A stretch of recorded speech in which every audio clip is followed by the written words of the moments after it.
if you are a wine as a person, right? You're wine. Yeah. And you're a person. Yeah. Would a Gen Z want to avoid eye contact with you or want to talk to you? Yeah. You know, I'm wine, right? Yeah. Like I'm a person. Yeah. Right? But I'm wine. Did you understand the question?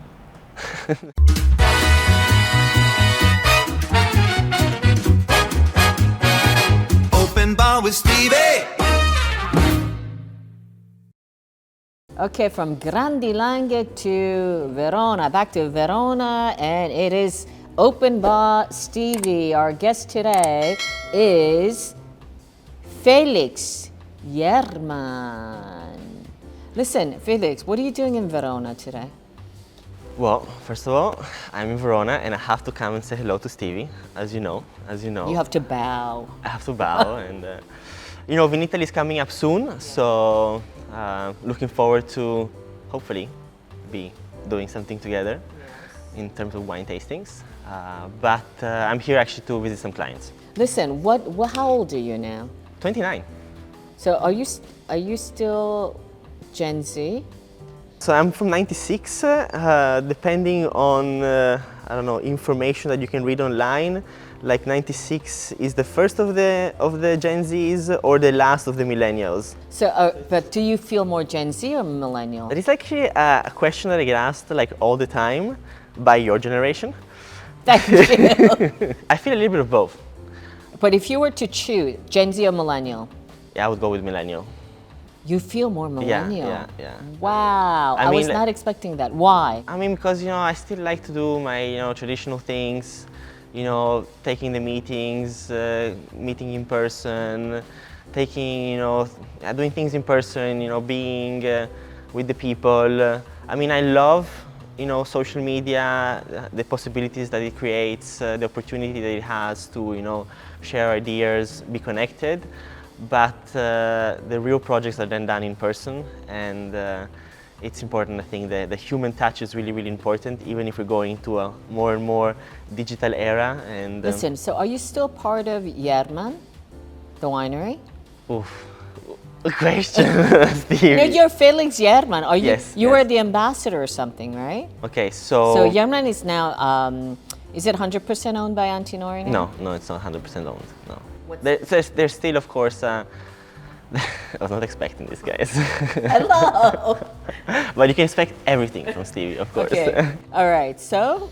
So, no, of course, my father is still involved in the winery, in the winemaking team, still holds a significant part of the winery, actually. And, it's a collaboration between, of course, the Antinori and the Yerman family. Currently, since 2022, I take care of only the American market, or North American market, so the US and Canada. So you're kind of like the ambassador? I'm the ambassador there, so in the States and in Canada. That's one of my tasks over there when you see me in the States or in Canada. But most of my work is actually outside of the winery. Okay, so what are you doing? Tell us just like in one sentence, not 10 minutes. Of course, one sentence. Sommelier-consultant and content creator. Okay, sommelier-consultant, interesting. So we consult wine lists, create curated wine events, wine tasting experiences, both for wineries and for restaurants, because both of them are looking either to be exposed to the trade, exposed to a certain type of clients, or the restaurant is looking for exposure, looking to create an interesting experience that we can do really well. And if you follow me, you definitely know a little bit about it. And of course, there's all of the content creation, both for my social media feeds and for clients, so wine world related or restaurant related. Okay, so, you know, people are saying Gen Z is killing the wine. True or false? I think it's false. Okay, why? I do see growing up in the wine industry and being very fortunate where I come from, that it was always a little bit hard in the sense that it always seemed that it was so sophisticated, it was always perceived as such an elite expression. There was so much knowledge to be learned in order to really be successful in it, that it put me off. In a way, it also motivated me, and that's why I'm still here and I'm doing all that I'm doing. But I was definitely intimidated at the beginning, you know, by my father first of all, or other iconic winemakers, and I see that still kind of being the case, even though wineries and winemakers are understanding that the approach should be changed and should be a little bit more approachable.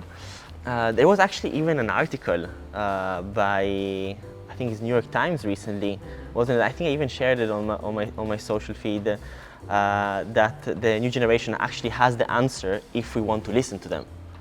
Okay, what's the answer? Well, the answer is, and we've talked about this already actually during last Wine to Wine in Verona, but it should be really a collaboration between generations. Of course, we have much to learn from the current and previous generation, as they have created the wine world that we know. But going forward, the wine world that we know needs to evolve in order to become closer to the next generation. Give me a concrete example, what you're talking about. There's not so much unity between the generations, or there's still some difficulties. The new generation is maybe having difficulties to talk to the older generations, and the older generation doesn't have the patience to talk to the younger generations. Listen, I want to go back to what Andrea asked you in the beginning before we went live. What's going on with your content? Like, you're doing more sports, like you're more health conscious? Yeah, I mean, obviously wine is the focus. Wine is always the focus, and you will see it throughout. But I've always been a very fit guy. I always loved sports. So people have been more interactive to, like, when you're doing sports? I think it's another edge to kind of hit them in a way that I think we always need to make our content exciting. You know, it always has to be evolving. We cannot be doing always the same old, same content, because at the end of the day, then, you know, you've seen it already. So let's change it up a little bit. I like to mix, I like to integrate my healthy background, my healthy lifestyle with the wine world. I've seen in the past that I was criticized because I was only showing wines, and guys, you know that you love wine, so and you show wine. They criticized you because you were only showing wine? Yeah. What did they say? Oh, that I drink all the time, and you know, that I drink all the time, and it's like, you know, there's also jealousy, I think, behind that. But to that sense, it made me think, you know, actually, you know, like, I mean, I only communicate wine because it's my passion and it's my work and it's my life. But maybe to that sense, I should integrate a little bit of my personal life, a little bit more of my healthy routine that I do. And so running is definitely, it's part of it. And everybody can run. So I think it's really approachable. Well, unless you're handicapped. Unless you are, but it's a moment. Yeah. It's a moment. It will pass. Fortunately for you, it will pass, right? So listen, if you, I'm thinking, if you are a wine as a person, right? You're wine. Yeah. Would a Gen Z want to avoid eye contact with you or want to talk to you? I've seen that Gen Zs needs a way to be introduced to wine. Yeah. We need to really take them with us in a gentle way, not in a harsh way, not in a elite way. We need to, you know, slowly introduce them and make them fall in love with all that is behind wine. You know, wine we know, you know, it's history, culture. It's so much. It's part of the history, really. And I see people, the young people, that are appreciating the information, the education, the taste. If you are able to, as you say, in a succinct, you know, easier way, able to explain them or introduce them, a taste, an expression, a label. We have lots of young people coming to our wine tastings that we organize, you know, all throughout. And you mean at the restaurant, your grandma's restaurant? My grandmother's restaurant, or the restaurants that I consult at, the wine tastings we organize in Italy or Europe. So when you say young, States. how old are they? What is young for 25 to 40 years old. But we have lots of under 30s, lots of 30s, people being curious. And again, like, even like I used to go to I studied in San Francisco. I went to University of San Francisco. I see now my friends, you know, coming to me asking questions about wine because they're seeing me interact and, you know, share about wine.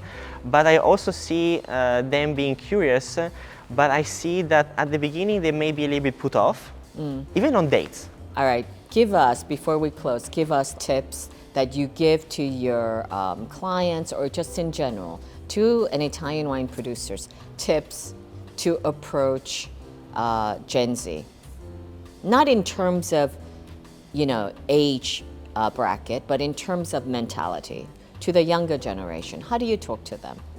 How do you introduce, you said... Well, first of all, with simple words, let's make it more about the experience. People say, it's crunchy or vertical or mineral. I mean, I like those words. I use a lot of those words. I know, but do you approach that? I mean, those are the words that you would use? I would say crunchy. I think crunchy is exciting.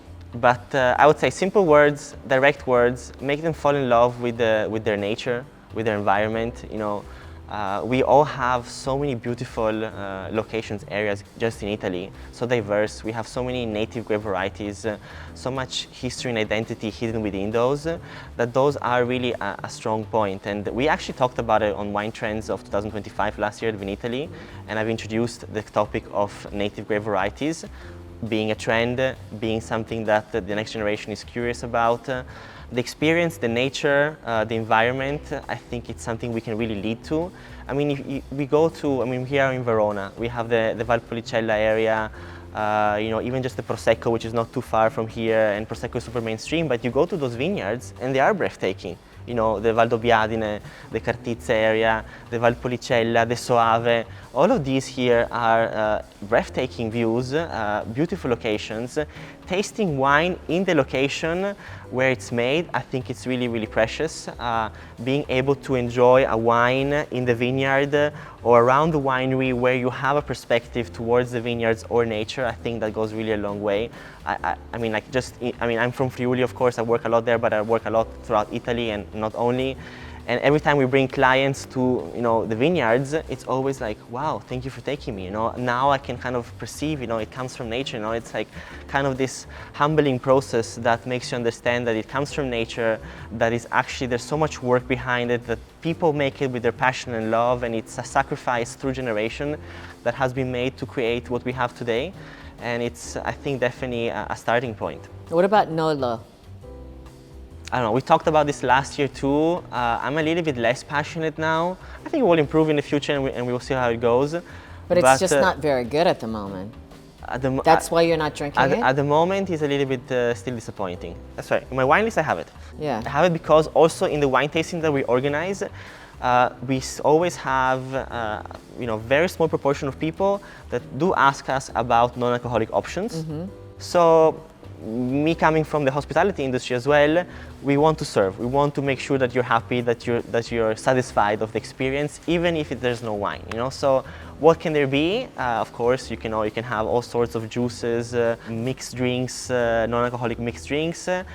But I also see that people are curious to the non-alcoholic part in NOLO. Listen, okay, so we're going to close now, but it's 2026. Do you make like New Year's resolutions? Yeah. Okay, so what are your New Year's resolutions? So one of them again is like being healthier and fitter than last year. So stay tuned. Okay. But how are you doing that? Like you're running more, or you're eating healthy foods, you're cutting down on alcohol? I'm actually like not cutting down on alcohol because the more I work, the more wines I need to taste, the more we travel for wine, and of course we need to taste the product to understand it. That is 101 rule, and it's key. So it's more having a healthier balance between work, wine tastings, and the sporty part. Okay. That's your New Year's resolution? That's it? No, that is one of them. Okay. That's a very small one. We have... Number 2, get a girlfriend. That is not involved in my New Year's resolutions. That's not your priority. That is not my priority, but always happy about it. Yeah, okay. Consolidating more and more my team. I have a beautiful team of freelancers, 2 really great video makers that have been working with me for quite some time now, and we're actually able to do some really good content. So I'm really, really proud actually of what we do and the content that we do. What is your best content you've ever done? One thing.